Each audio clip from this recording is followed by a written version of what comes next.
think I came to Atlanta and not gon' rap, nigga. I'm in the kitchen with Yayo, he make it slap, nigga. You niggas ain't got no motion and that's a fact, nigga. I drop a few more, I'm blowing, I'm like I rap, nigga. Whipped up the sack, retired quarterback, nigga. She off the track, can't work her if she flat, nigga. I need her with an apple bottom like a Mac, nigga. 020 moving, I ain't talking about a pack, nigga. What up? What up? What up, Gringo Gang? It's your boy Evan Amigo back at you with another video, man. And the boy, the god of rap, you know, self-proclaimed by him. I didn't say it, you know what I'm saying? But close enough. The man Hov, you know what I'm saying? Rock Nation's finest.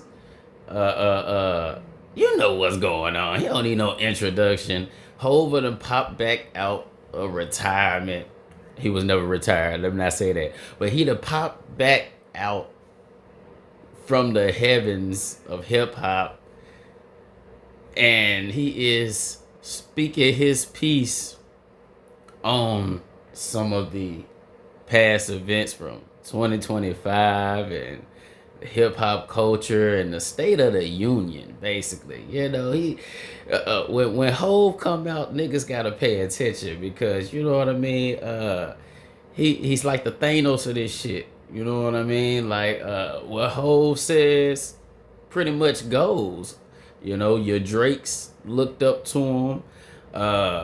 Your J. Cole's was begging to get signed to him. Your Kanye's was chasing them down for years to get an opportunity with them. Your Dame Dash is still living in the past of, you know, what him and Hov did. Beyonce, you know what I'm saying, wearing his chain. If anybody is the nigga, the top nigga, the head honcho in hip hop, is this nigga right here. Like besides Lucian Grange, you know, who owns all the labels and is pretty much the Lucifer of the music industry.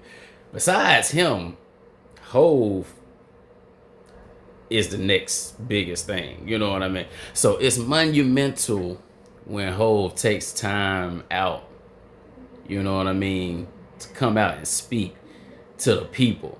And, you know, you could become a Hov too. You know, he started where we all start. You know, he was just a young nigga trying to get in the game at one point, but he is elevated to the upper echelon over the decades to where now he's pretty much the ruler of this shit. You know what I mean? Ask the Super Bowl halftime show shit. Ask the NBA and the Brooklyn Nets, and you know what I'm saying? Just ask Rihanna, ask all the billionaires he done made. You know what I'm saying? Like, this nigga right here is the nigga. So enough Hov glaze. Hov has some comments, you know, on what he thinks about the Kendrick and Drake battle, and on how he feels about his role in making the selection or helping to make the selections for the Super Bowl halftime shows, which is one event. It's not the Grammys or anything like that, but it's the biggest, most televised, most speculated, anticipated event of the year for anybody who's trying to grow and promote their brand. And he has found his way to have a hand in the matter. You know what I'm saying? As a man coming from the projects in New York to having a hand in the Super Bowl, which costs people millions of dollars just to get a commercial. That's rank. You can't deny that. It don't matter how you feel about his music. The boy he more than a mogul at this point. He damn near an entertainment politician. Like, this shit, it's ridiculous. So yeah, man, let's hear what he has to say in this clip. Y'all make sure y'all like, comment, and subscribe. And man, yeah, Hove back outside. Let's get it. Like, I didn't pick like the indie artist that I really like from Portland. The #1 streamed artist in the world. Him. It's crazy that I think last year was still like the first solo rap act, which is crazy to say that last year was that. Was that a hard one to get across the board? Not without conversations that was like dated. Yeah. You know what I mean? It's like you said, the stats show Kendrick broke the audience record. Yep. It's not rocket science. It's like this is the music of our time, and it should be rep. Absolutely. It's definitely not rocket science to give last year's Super Bowl, or okay, this year was Bad Bunny, so it was last year. Okay, I did not misspeak. It was not rocket science to give last year's Super Bowl to Kendrick Lamar, because like he said, the numbers did all the talking. Kendrick definitely had the biggest moment of the year. It was undeniable, no matter what music the other board members preferred, or how they feel about hip-hop music and how valid of a genre it is for a stage as big as the Super Bowl.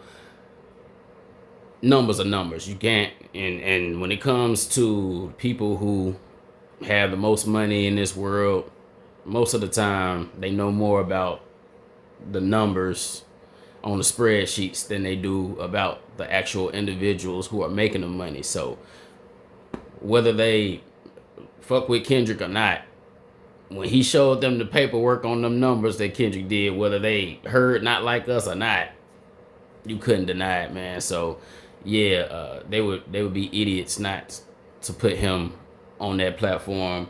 But I will say that even with the numbers that Kendrick did last year, we have to applaud Jay-Z, because it would be very difficult for Kendrick to even get the consideration as one of the possible performers if there wasn't a African American representative in the conversations to, you know, put him up for consideration. And not even mentioning Bad Bunny. I know, you know, Jay-Z was pulling some rabbits out the hat to make that one happen. So yeah, man, that shows, in my opinion, the significance of having representation in those rooms. And that's something that Hove has given us, and we have to appreciate and applaud him for that. Presented on the biggest stage, because these are some of the, I'm not saying they're the only artists, right? Obviously other artists would be offended. Yeah. But I think that was the right choice. As a rapper, first and foremost, and being one of the pillars of contemporary rap, I would have to imagine that you got a special kick out of watching that show, though, in particular. Yeah, for sure. Yeah. And I thought it was brave. I thought what he did was brave, and it speaks to who he is as a performer. Mm-hmm. He could have made it a little easy on himself. Just aesthetically and like with the No. Aesthetically, it was beautiful. It was flawless. The artistic choice to play the new album was a choice. And absolutely. I was thinking the same thing when I was watching Kendrick's halftime show. I was like, he got all these hits, these bangers. He got the Bitch Don't Kill My Vibe. He got the Humbles. He got the King Kuntas. He got all these recognizable hits, you know what I mean, that he could have performed. And he went straight to GNX, you know what I mean, where not many people, even his loyal fans, still didn't know all the words to that yet. He had just dropped it right before the Super Bowl, so we still trying to learn the words to those songs, and he chose to perform that at the Super Bowl. Basically, shit, it was damn near, besides Not Like Us, everybody was whining and complaining about not understanding Bad Bunny and none of his lyrics. Shit, Kendrick might as well have been rapping GNX in Spanish too, because we ain't know none of the lyrics to that shit either. So, you know what I'm saying? We motherfuckers kind of, you know what I'm saying, hypocritical, because you sat there and let Kendrick perform about 7-8 songs at the Super Bowl that none of us knew yet, and didn't get mad at that, but we got mad because Bad Bunny performs 7-8 songs that we couldn't understand. Like, it was pretty much the same damn thing, if you ask me. But Gringo Gang, y'all let me know what y'all think, man. Brave in front of that big of an audience. Because even if 10 million people know some of these songs, there's 120 million people that's like, what is he doing? And as an artist, to stand up there and do it and complete your vision was like, I had to tip my hat. Like, I have a high respect for him already. Mm-hmm. But like, even more, my respect was like, he's really about what he say he's about. Yeah. Yeah. I have to ask you this only as a participant, and you don't have to give a disclaimer first. Well, I'm just saying, as someone who was part of probably the genre's biggest rap beef. Well, until now. As a spectator, What did you think of the 2024 back and forth between him and Drake?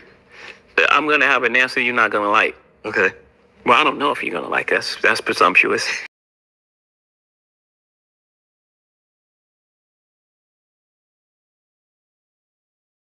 I do have to say,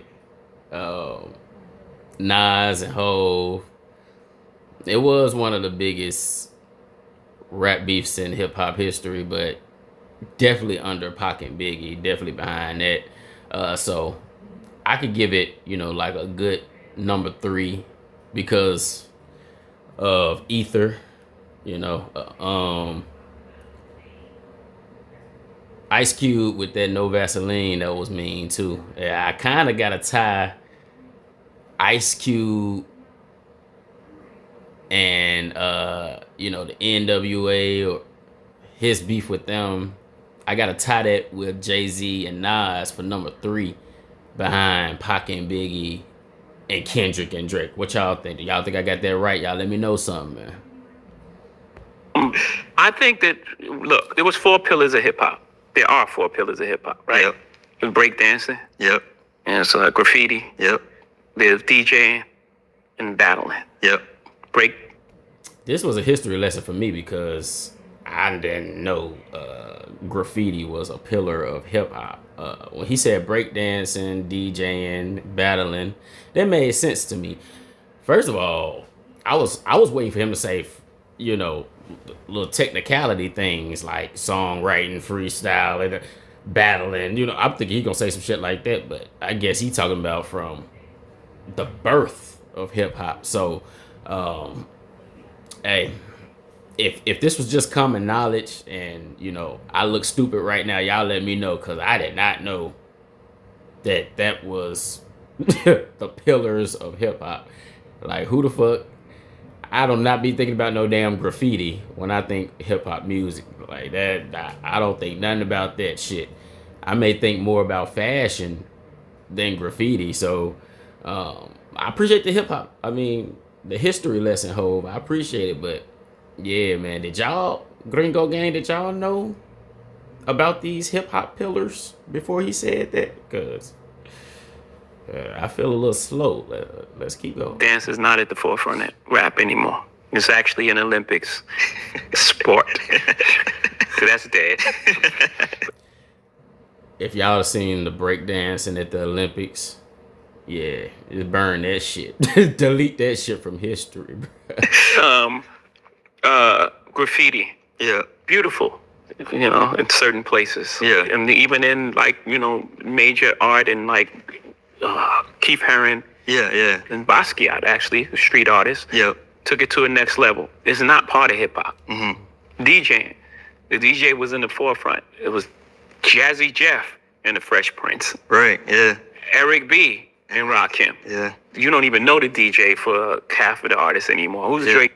And for all the youngins out there in the game, the young indie artists, that is facts, boy. You couldn't do nothing even 10 years ago, boy, the DJs ran shit. Like what? From 10 years ago on before, if you wasn't getting plugged in with DJs and getting them to spin your music, all over the city, that was like 80% of your likelihood of getting broken into the industry, is if the right DJs played your music. Now, if the people can just make your shit go viral, you in there. But a couple years ago, not even long ago, boy, DJs, you know what I'm saying, was still gatekeeping, like, like it was going out of style, big dog. So that's a blessing that y'all got, or that we have nowadays, that we don't have to wait, on who the DJs have a preference for, or who pays them the most money and stuff like that. Like, it's really all fair game at this point. DJ. I have no idea. Okay. Couldn't tell you off top. That no longer exists. And the last pillar is battling. We love the excitement. And I love the sparring and the music you get. Mm-hmm. But in this day and age, it's so much negative stuff that comes with it that you almost wish it didn't happen. Really? Yeah, because it's almost like it's a final thing. Now people that like Kendrick hate Drake. Yeah. No matter what he makes, no matter what he says, and it goes far too. It's like attack on his character and his thing, and it's like, I don't know if I love that. Yeah. I don't know if it's helpful to our growth. Yeah, man, that's where I stopped it. He said, in today's day and age, today's time, the rap battles just go too far. He continued to go on with it, saying that basically, they're bringing women and children into the battles, and he said that goes against the street principles he came up on, no women and children.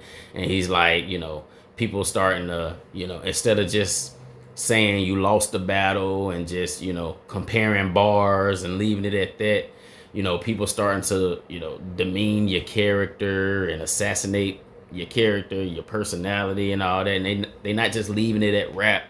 They attacking people's personal lives, and they just completely writing you off as a person when you lose the battle, instead of just, leaving it at the battle and, letting you continue on with your career, instead of just handing you the L and letting you go on with your life. People are pretty much burying you, they pretty much executing you once you lose the battle. That's pretty much what he's saying. But I'm not really agreeing with it, dog. You know what I'm saying? I understand, but we can't. I know, everybody matures and gets older and they get married and they start families and all this, but Hov, you can't say it was cool back in your day when, when you was selling crack and, cocaine or whatever, moving them bricks, whatever the fuck you was doing, when you was moving work, and you and Nas was dissing each other, and Pac and Biggie, had the East Coast, the whole East Coast battling the whole West Coast and shit. And then you come in and talking about, rap battles going too far nowadays. It's too much. It's too much going on because we assassinating niggas' characters and shit nowadays. When rap battles in your time period got 2 rap niggas assassinated. Drake and Kendrick still alive. Pac and Biggie both dead. So you can't sit up here and say, today's rap beefs have just taken it way too far, and rap beefs back in the 90s was under control. Hell no, that shit wasn't under control. You niggas was out of pocket, and you didn't have social media, and you still was getting niggas whacked over the shit that y'all said on wax. So I ain't going for that, and that's the reason that you started to make me Started to make me think why Cole, you know what I'm saying, was been on all that soft ass, wanted to back out shit. Because, you know what I'm saying, if you thinking like this, if you talking shit like this, Hove, and Cole is your understudy, well, shit, it's all making sense now. It's all making sense. You niggas going soft. You niggas is going soft. We can't be, hey, salute the Hove, salute the Cole. Hey, look, I love the growth. I love the maturity. It's a beautiful thing. But nah, nigga, we not finna sit up here and act like it was all kumbaya and peaceful and we just dissed each other out of love back in the 90s and the early 2000s. We didn't have the hate and vitriol that y'all niggas have in 2026. Nah, nigga. You niggas actually sent people to the upper room. I don't remember the last time that a rap beef sent somebody to the upper room in the 2020s. I don't remember that happening. You niggas, though, you niggas had some real shit going on. So, hey, Gringo Gang, y'all let me know what y'all think about that. Even Hove, even with all the respect and you know, the royalty that I see when it comes to Hove, I can't even let that nigga slide with these comments. No, sir. I do understand, you know what I mean? He's in a new era of life where he sees the bigger picture. And I see the bigger picture too. But we gotta call a spade, no matter how wise we get. We can't sit up here and cap just because our feelings change and our perspective change over time. We can't sit up here and cap just because it matches your new direction in life and shit. Nah, we not gonna do that. But yeah, man, welcome back, Hove. He said 2026 is all offense. 2025 was all defense, especially with those grape allegations they was putting on him last year. He's saying he was defending himself and his name and all that good shit all last year. He said 2026, he gonna be making boss moves all year. So we gonna see it. We can't wait to see it. Welcome back, Ho. It's good to see you, man. But stop the cap. Gringo Gang. I'm gonna catch y'all in the next video. Yes, sir, ski. In they blood, with G in they blood. No longer putting weed in my lungs. The season begun. I'm falling through, just me and the gun. I squeeze and you're done. So keep the beef and things will be fun. Colossal the moves. I know what they can't teach in the schools. Not watching cartoons. Don't care about the evening news. I'm living my life. I make it work the way that I choose. It's all W's. Cause nigga, I ain't playing to lose. Cause I'm the big dipper. Bad bitch guitar. Got Corona in my dick, I don't sip liquor. I'm a slick nigga, I'm a rich bitter. You don't show up with my chips, I'ma get with ya. I'm a lit nigga, talking shit with ya. Counting money in the flick, it's the big picture. I'm the quick killer, there ain't no trick thriller. I make a movie with your bitch until I hit thriller. Come on, I'm the big nigga, bad bitch guitar. Got Corona in my dick, I don't sip liquor. I'm a slick nigga, I'm a rich bitter. You don't show up with my chips, I'ma get with ya. I'm a lit nigga, talking shit with ya. Counting money in the flick, it's the big picture. I'm the quick killer, there ain't no trick thriller. I make a movie with your bitch until I hit